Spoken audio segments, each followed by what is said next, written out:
ਗੁਰੂ ਪਿਆਰੀ ਸਾਧ ਸੰਗਤ ਅਤੇ ਬੁਲਾਓ ਜੀ। ਵਾਹਿਗੁਰੂ ਜੀ ਕਾ ਖਾਲਸਾ, ਵਾਹਿਗੁਰੂ ਜੀ ਕੀ ਫਤਿਹ। ਗੁਰੂ ਪਿਆਰੀ ਸਾਧ ਸੰਗਤ, ਕਈ ਵਾਰੀ ਇਨਸਾਨ ਦੇ ਜੀਵਨ ਦੇ ਵਿੱਚ, ਖਾਸ ਕਰਕੇ ਬਚਪਨ ਦੇ ਵਿੱਚ, ਕੋਈ ਐਸੀ ਚੀਜ਼ਾਂ ਵਸ ਜਾਂਦੀਆਂ ਮਨ ਔਰ ਦਿਮਾਗ ਦੇ ਵਿੱਚ ਕਿ ਜਿਹੜੀਆਂ ਸਾਰੀ ਜ਼ਿੰਦਗੀ ਲਈ ਕੱਢਣੀਆਂ ਮੁਸ਼ਕਿਲ ਹੋ ਜਾਂਦੀਆਂ।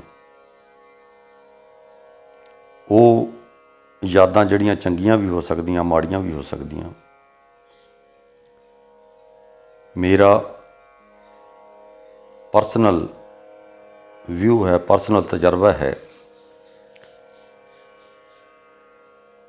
ਕਿ ਬਚਪਨ ਦੇ ਸਮੇਂ ਦੇ ਵਿੱਚ ਜੋ ਹਿਮਾਚਲ ਦਾ ਪ੍ਰਸਿੱਧ ਸ਼ਹਿਰ, ਰਾਜਧਾਨੀ ਸ਼ਿਮਲਾ ਹੈ, ਸ਼ਿਮਲੇ ਵਿੱਚ 5 ਸਾਲ ਦਾ ਜੀਵਨ ਬਤੀਤ ਹੋਇਆ। ਅੱਜ ਵੀ ਅੱਖਾਂ ਦੇ ਸਾਹਮਣੇ ਪਹਾੜੀਆਂ, ਉਹ ਬੰਗਲੇ, ਕੁਆਟਰ ਔਰ ਬਰਫ਼ ਦੇ ਸਮੇਂ ਦੇ ਵਿੱਚ ਬਰਫੀਲੇ ਪਹਾੜ ਦਿਸਣੇ, ਜੰਗਲਿਆਂ ਉੱਤੇ ਤਿਰਛੀਆਂ ਛੱਤਾਂ ਦੇ ਉੱਤੇ ਬਰਫ਼ ਪਈ ਹੋਈ ਪ੍ਰਤੀਤ ਹੋਣੀ, ਇੱਕ ਬੜਾ ਸੁਹਾਵਣਾ ਦ੍ਰਿਸ਼ ਹੁੰਦਾ ਸੀ।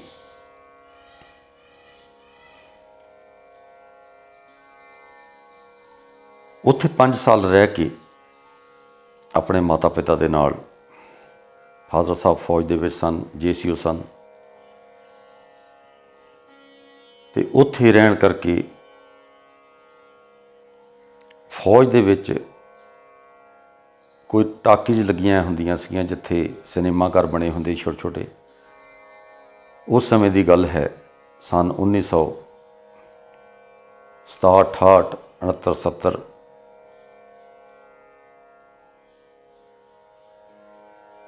ਜਿੱਥੇ ਇਹ ਚੀਜ਼ਾਂ ਦੇਖਣ ਦਾ ਮੌਕਾ ਮਿਲਿਆ, ਉਸ ਸਮੇਂ ਦੇ ਵਿੱਚ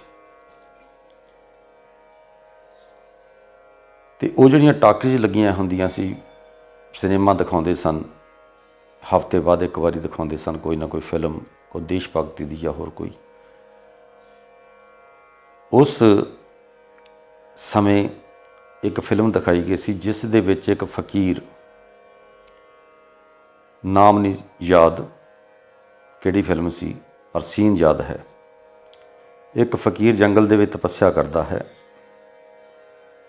ਉਹ ਆਪਣੀ ਝੌਂਪੜੀ ਦੇ ਵਿੱਚ ਰਹਿੰਦਾ ਹੈ,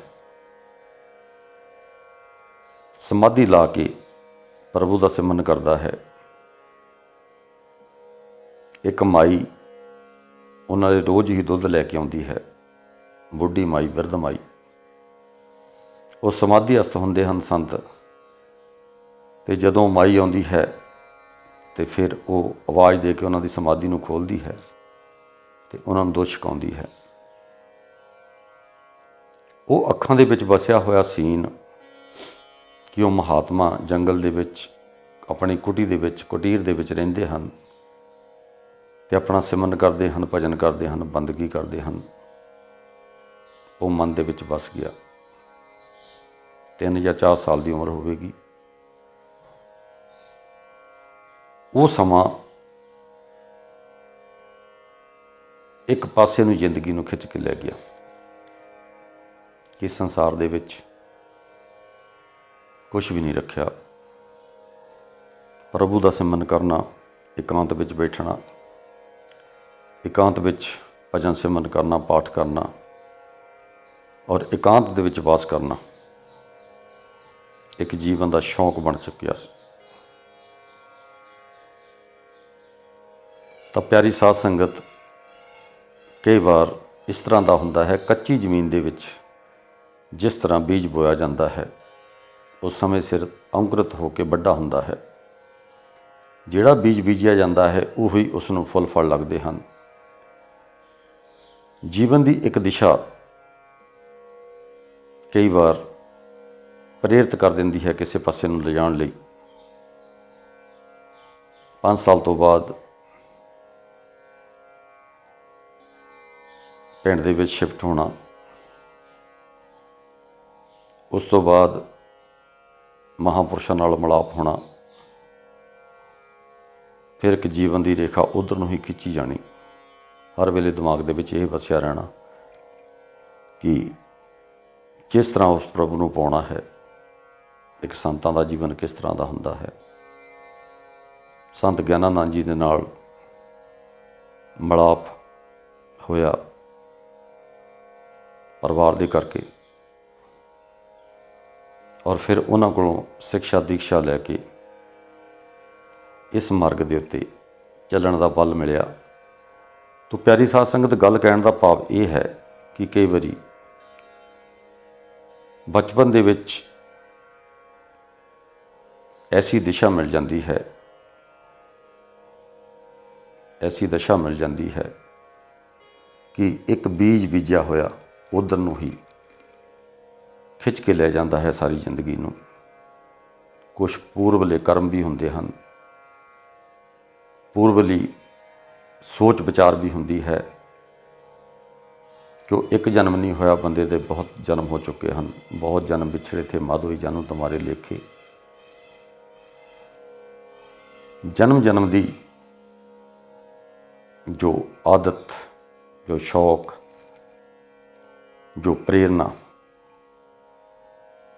ਮਿਲਦੀ ਹੈ ਸਾਨੂੰ ਜੀਵਨ ਦੇ ਵਿੱਚ, ਉਹ ਅਨੇਕ ਜਨਮਾਂ ਦੇ ਪੁੰਨ ਕਰਮ ਹੁੰਦੇ ਹਨ, ਜਿਸ ਕਰਕੇ ਇਸ ਅਧਿਆਤਮਕ ਪੱਖ ਨੂੰ ਖਿੱਚ ਕੇ ਕਿਸੇ ਮਨੁੱਖ ਨੂੰ ਲਿਜਾ ਸਕਦੀ ਹੈ, ਪਰ ਪ੍ਰੇਰਨਾ ਸੱਚੀ ਹੋਵੇ।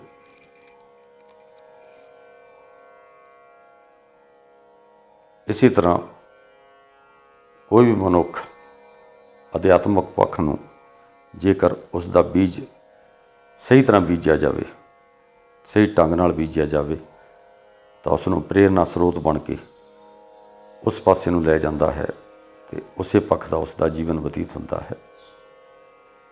ਇਹ ਜ਼ਰੂਰੀ ਨਹੀਂ ਕਿ ਲੁਹਾਰ ਦਾ ਪੁੱਤ ਲੁਹਾਰ ਹੋਵੇਗਾ, ਤਰਖਾਣ ਦਾ ਪੁੱਤ ਤਰਖਾਣ ਹੋਵੇਗਾ, ਜ਼ਿਮੀਂਦਾਰ ਦਾ ਪੁੱਤ ਜ਼ਿਮੀਂਦਾਰ ਹੋਵੇਗਾ। ਅਹੁਦੇ ਬਦਲ ਸਕਦੇ ਹਨ, ਜੀਵਨ ਬਦਲ ਸਕਦੇ ਹਨ, ਭਗਤੀ ਕਿਤੇ ਵੀ ਔਂਕਰਿਤ ਹੋ ਸਕਦੀ ਹੈ। ਇਹ ਸੰਤ ਜਨ ਕਿਤੇ ਵੀ ਔਂਕਰਿਤ ਹੋ ਸਕਦੇ ਹਨ, ਕਿਸੇ ਜਾਮੇ ਦੇ ਵਿੱਚ, ਕਿਸੇ ਘਰਾਣੇ ਦੇ ਵਿੱਚ, ਪਰ ਆਖਦੇ ਹਨ ਕਿ ਖੁਸ਼ਬੂ ਬਾਅਦ ਦੇ ਵਿੱਚ ਪ੍ਰਤੀਤ ਹੁੰਦੀ ਹੈ। ਜਿਹੜੇ ਜੀਦੇ ਜਾਗਦੇ ਇਨਸਾਨ ਦੇ ਮੁੱਲ ਉਹ ਬਹੁਤ ਘੱਟ ਪੈਂਦੇ ਹਨ ਅਤੇ ਬਾਅਦ ਦੇ ਵਿੱਚ ਉਹਨਾਂ ਦੀਆਂ ਯਾਦਾਂ ਦੇ ਵਿੱਚ ਮੇਲੇ ਲੱਗਦੇ ਹਨ। ਸੋ ਪਿਆਰੀ ਸਾਧ ਸੰਗਤ, ਜੀਵਨ ਦਾ ਲਕਸ਼ ਸੱਚਾ ਹੋਵੇ ਤਾਂ ਉਸ ਨੂੰ ਕੋਈ ਹਿਲਾ ਨਹੀਂ ਸਕਦਾ। ਭਾਵੇਂ ਲੱਖ ਲੋਕ ਟੱਕਰਾਂ ਮਾਰ ਕੇ ਦੇਖਣ, ਪਰ ਜੋ ਸੱਚਾ ਥੰਮ ਗੱਡਿਆ ਹੋਇਆ ਹੈ ਉਹ ਹਿਲਦਾ ਨਹੀਂ। ਵਾਹਿਗੁਰੂ ਜੀ ਕਾ ਖਾਲਸਾ, ਵਾਹਿਗੁਰੂ ਜੀ ਕੀ ਫਤਿਹ।